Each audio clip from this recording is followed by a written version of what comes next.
រឿងហេតុអីស្ដីប្រាំអើយត្រង់ទឹកមុខស្លេកស្លាំងដូចជាខំធម្មតាយីដូចជាផ្លែក្លិនទឹកអប់មាត់ក៏ដូចជាធំក្លែងស្រាតើមានរឿងអីតាប្រាប់ផងមើលទៅមុខបាត់ភ័យភ័យបែកញើសស្រាំង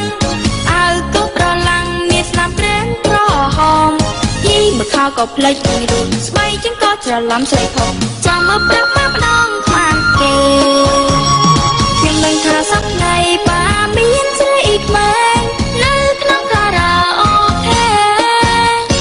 បើសិនបាចង់លៀងមិនអោយមកចេគឺមានតែសោកលើខ្ញុំ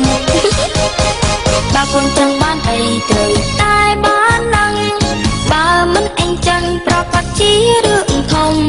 លុយមកប៉ាទៅមកគៀងគ្រៀងយីមកផ្នែកបើចង់យំឆាប់សន្យានឹងខ្ញុំអូខេ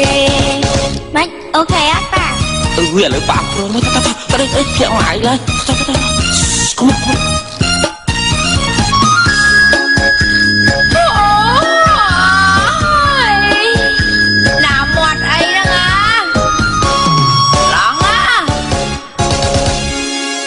ខ្ញុំវាកើតអីល្មងដៃទាំងយប់ដូចជាយល់សពផ្លែខុសពីធម្មតាជីដូចជាផ្លែក្លិនទឹកអប់មាត់ផ្លែក៏ដូចធំក្លិនស្រាឯងទៅមកពីណាប្រាប់ផងមិនបាច់ប្រឹងធ្វើពុនជាដេកបែកញឹងទៅស្រាក់អើក៏ប្រឡាក់មានស្នាមក្រែមក្រហមកូនក្រមុំហើយនៅខូចណាស់វាយកចាស់នេះឲ្យរៀងម្ដងមិនចេះខ្វល់អ្នកផងខំគេ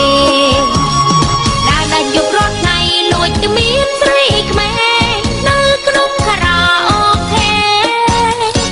ប្រពន្ធកូនចង់តែងឯងនៅមិនកែតោះទៅផ្ទះមេឃុំសុំលេងគ្នាបើចង់រត់តាមស្រីព្រៃប្រាប់ឲ្យត្រង់ខ្ញុំក៏មិនចង់នៅចំកំចង់ពីមិនក៏មិនឆ្លើយចឹងខឹងណាស់មកអកចាស់ងើបឡើងជួបគ្នាចាំមើលស្អីច្បាស់ជារឿងធំចាំមើលស្អីច្បាស់ជារឿងធំចាំមើលស្អីច្បាស់ជារឿងធំចាំមើលស្អីច្បាស់ជារឿងធំ